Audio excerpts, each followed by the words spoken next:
You are listening to the Sister Luna podcast. I'm your host, Madeline, and today I have with me an enigmatic guest.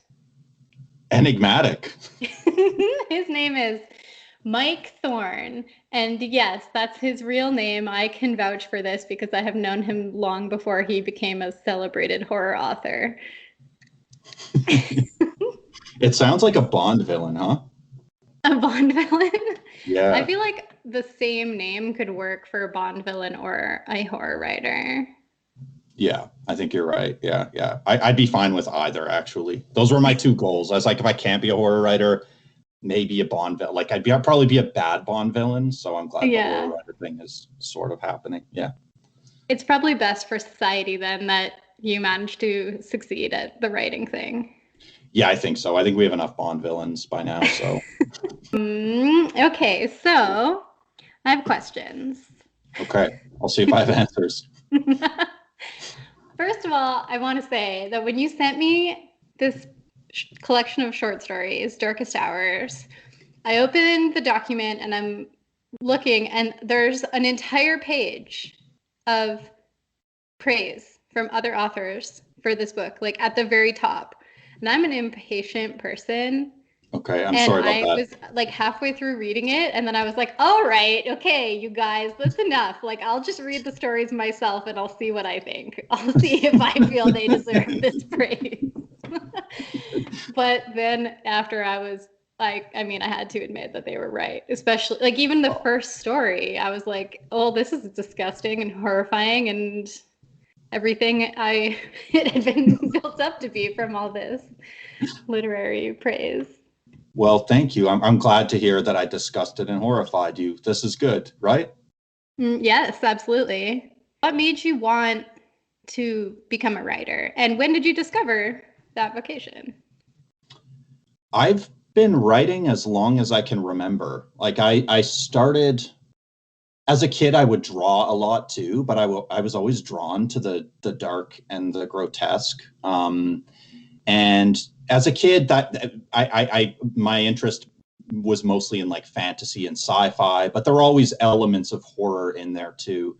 So it's just, I don't know, some strange pathological condition that I was maybe born with. And I've been stuck with it ever since. So it's just like your little Stephen King going and selling your stories for 10 cents a pop to like the neighbors. That's kind of what that makes me think of. Yeah. yeah. I used to write things and give them to my friends, and I would write like choose your own adventures that were really dark and nasty too, and then give those to friends. And like no matter what option you chose, there was some horrible fate. That was me. Choose your own demise. Yeah, choose story. your own demise. Yeah. I thought that was more fitting. I was a weird kid. What's expanded about this version? Because the version that's coming out is the expanded edition, correct? Mm-hmm.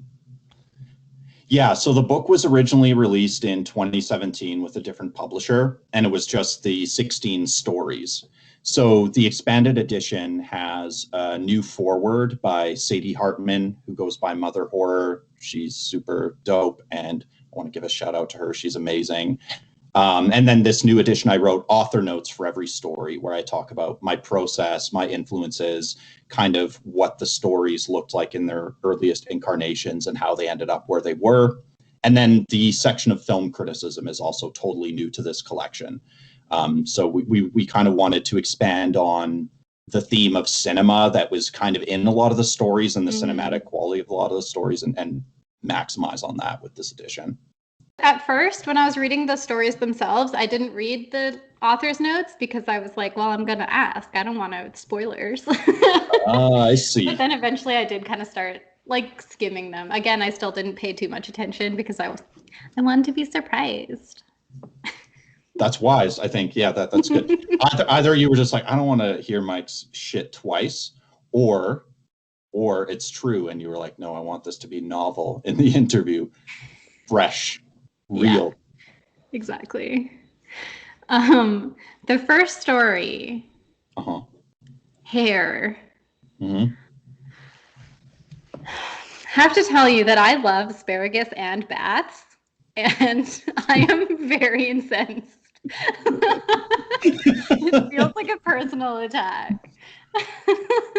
I apologize. I think I remember actually, again, when we were younger, you said, I like to have asparagus baths. And maybe that worked its way into my fiction after all this time. Um, so yeah, sorry, that was insensitive of me. I apologize. It was very insensitive. Oh my god. How dare you be funny and successful? It's so rude. Right back at you. Look, you've got this cool podcast and YouTube channel. Yeah. This beautiful backdrop. I did work on the backdrop today, so I'm glad you noticed. It's Thank very you. nice. I love And I it. even pulled out my like horror books that make me look literary and like place them very intentionally. It's beautiful. I almost knocked over that lantern. Okay. Anyways, beyond my facade. Oh yes. Okay. So when you wrote Hair, did you maybe, by any chance, take a nibble and then write it?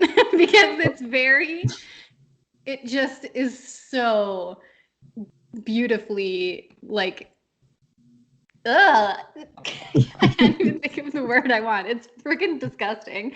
And it sounds like it would be exactly what it would feel like to intentionally eat like a wad of hair. Well, thanks. So you're asking me if I'm a method writer, if I have to I just like maybe you were walking by like some girl and she did one of these and you're like, and then you're like, hey, that gives me an idea.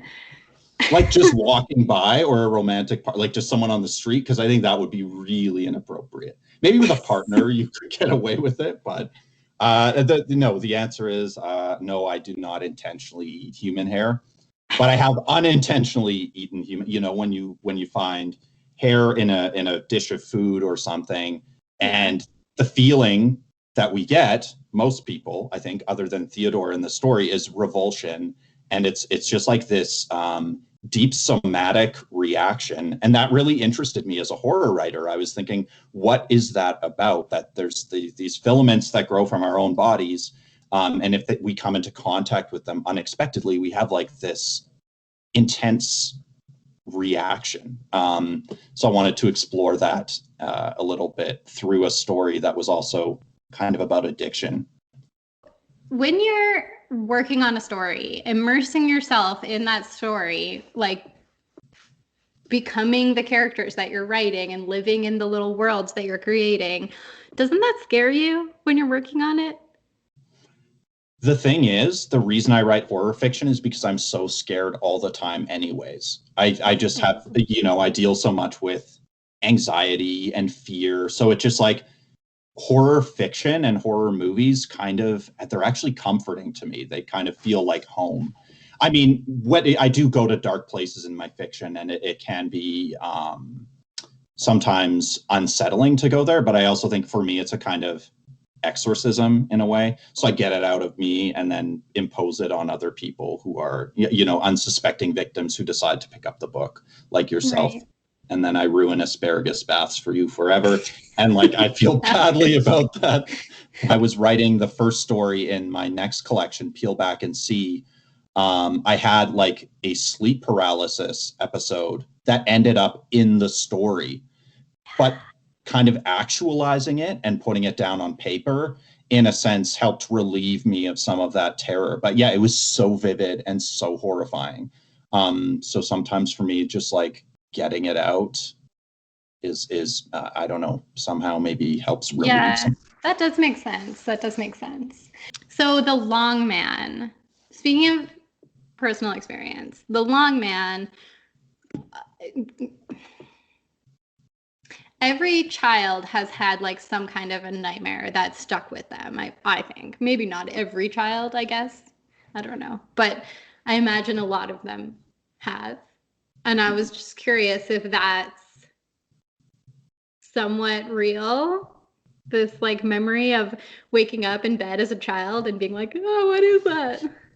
You know what? The Long Man actually comes originally from a prank my older brother played on me when I was a little kid. And Oh he my might God. get mad if I tell this in an interview, but I don't care. I can't, maybe I've told it before, but this could be the first time I've told this story. Yes. So in one of my childhood homes, his bedroom was directly below mine. And he found out that if he like scrapes in the furnace grate, it carries up into my bedroom. And I was so young that I didn't know what it was. I was like, what is that? And the next morning, I think I told my parents, I was like, I heard some scraping in the grate. So my brother was probably like laughing over his cornflakes. And my parents were like, I don't know, like you're imagining it. Or so they kind of shoved it aside. And then he would start doing it more and more. And then he would add like moaning sounds. And then I was I was just like, how do I fight off this monster that's living in my bedroom? So I would leave like a stuffed animal stationed on my dresser drawer, like a T-Rex or something. I was like, stay away, or this plush T-Rex is going to fuck you up. And my brother, when I would leave the bedroom, I don't know what kids do to do whatever, he would leave notes, like written notes, like, I will be here at 11 or whatever, in like this shaky, right? So basically, my brother traumatized me as a child with this prank, but I got to write a story out of it. So that's a true story. That's amazing. Oh my God. Older brother. That's so mean. Oh my gosh. It's so I think my dad caught him doing it one night and just flipped his lid on him. Like he went in and my brother was clawing making these strange noises. So that put an end to it. And that ended the mystery. But for a while I was just living in fear. I was like, there's this monster that's gonna eat me eventually. It's just waiting. It's just waiting for the right time. Yeah. Have you yourself ever seen a ghost? Yes. Seen?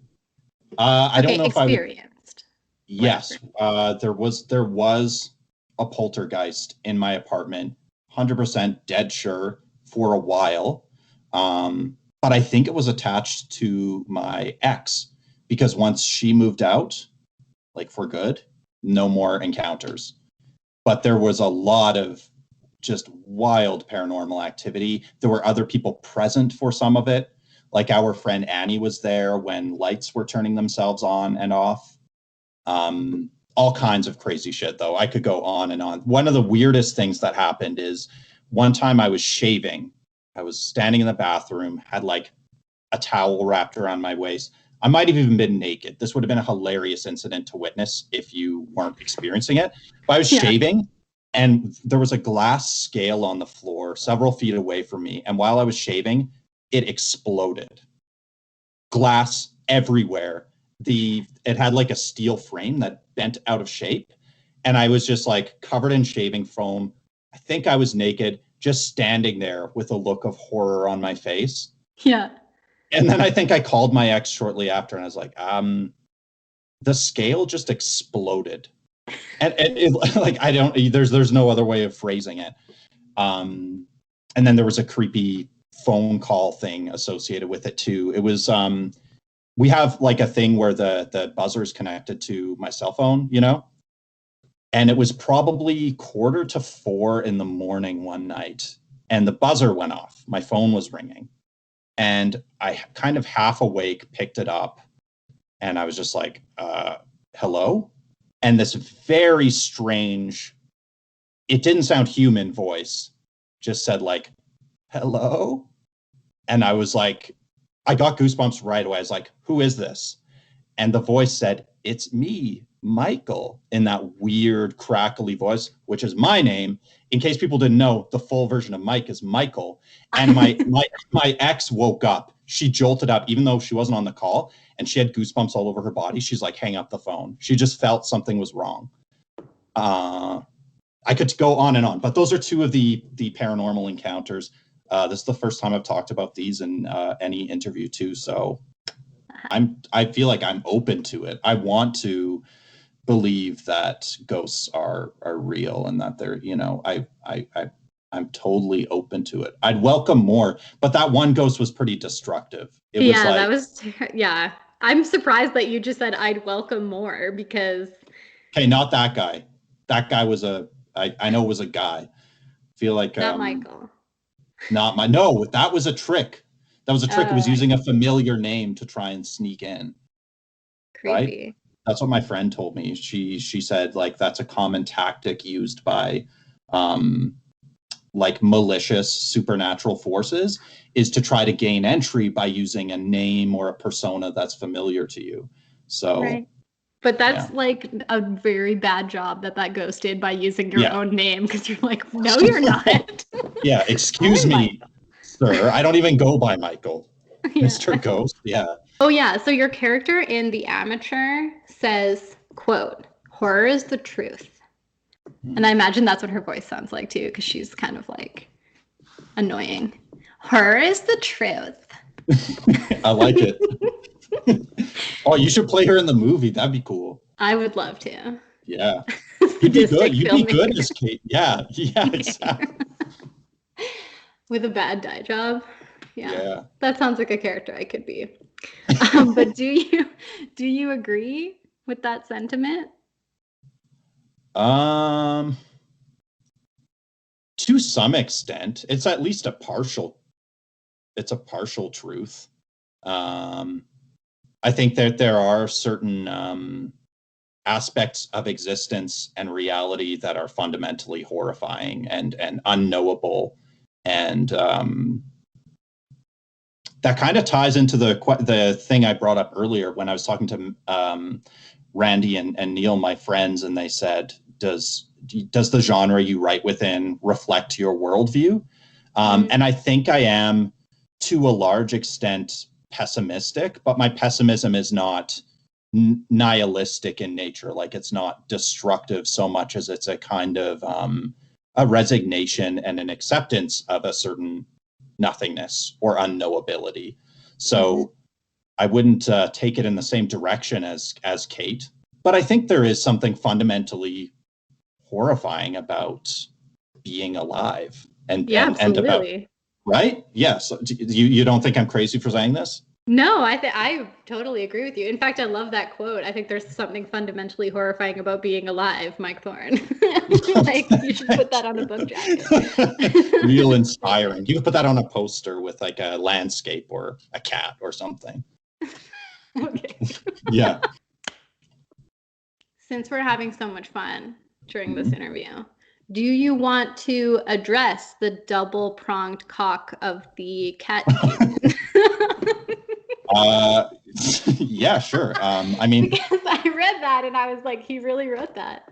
He really is did. going. He made that didn't. choice. He needs me to know that this demon has not just one, but two cocks. Two. What's scarier than one cock? Two. Two I think you just answered your question. Yeah, that's why. That's why one cock is not enough. One cock, everyone's seen that. Everyone's seen a cock here and there. But, you know, I was like, if I want this scene to have punch, you got to double the cock. You just right? Those are the creative decisions you have to make for a story. Yeah. So. Yes. Yeah. So. This is fantastic. In Fear and Grace, though, like you mentioned it just a moment ago, that's, I think, my favorite story from the bunch. And the reason is that, first of all, your antagonist is so beautifully rendered and like realistic. And you just said you actually know that guy, so it makes sense. But also, you do such a great job of writing from, or like telling the story from the perspective of a woman in that. I find. Thank you. Yeah, you're welcome. And like, yeah, that like pivotal moment at kind of the climax of the story, and her internal dialogue is so spot on. Thank you. I don't want to give away like what happens, but yeah, it's really, really well done. I'm so glad you say that, Maddie, because when the book was initially released, it seemed like that was the most divisive story. So there were a lot of reviews where people actually said, I liked all of the stories except Fear and Grace. Wow. They might have even typed "except" in all caps. And I was like, whoa, holy shit. What is it with this story? But then other people said, you know, it's my favorite. And I actually think it's probably the story I'm proudest of in the collection. So I found it interesting that seemed to, for whatever reason, some people were like, absolutely not. I wonder if perhaps it has something to do with the depiction of animal violence, but to me it was so integral to the story I couldn't imagine writing it without that. I mean, the Satanic Panic has way worse animal violence than Fear and That's Grace true. does. But it has a double-pronged cock, so maybe that that compensated. Right. I was going to be upset at this story, but he gave us 2 cocks. So okay for now. Okay for now, but maybe. Yeah, I don't know. That's not something I can ever really get behind, even though I am an animal lover and cats especially. Like I have a cat and she's a baby angel and I love her, but I'm never gonna say like, oh, I don't like this story because there's animal violence in it when I spend my whole life like listening to stories about people driving around in vans and like abducting teenage girls and raping and murdering them. Like I'm not gonna then be like, oh no, they killed the dog. I will not stand for this. You know, I know. like, it Yeah. doesn't make any sense. I totally feel you. And I mean, yeah, I like I'm vegan. It's not like and I think this is something I bump up against a lot is I think a really bad fallacy in criticism that depiction equals endorsement. It's like absolutely not. But in order to write horror fiction, I have to go to uncomfortable and disturbing places if I want to grasp at any kind of, I don't know, you could call it truth or something. And I mean, as soon as the world is excised of all violence, I will stop writing about violence because I hate violence. But I like nice violence meaning in fiction and in film. You know, that's fine. Just don't hurt anyone or anything in real life. And then we're okay. Yeah. Do that. Okay. Yeah, okay. Sure. You ready already? Yeah, I'm ready. So confident. Okay. Sister Luna says, horror is the truth. I knew you were going to say that. Yeah. I was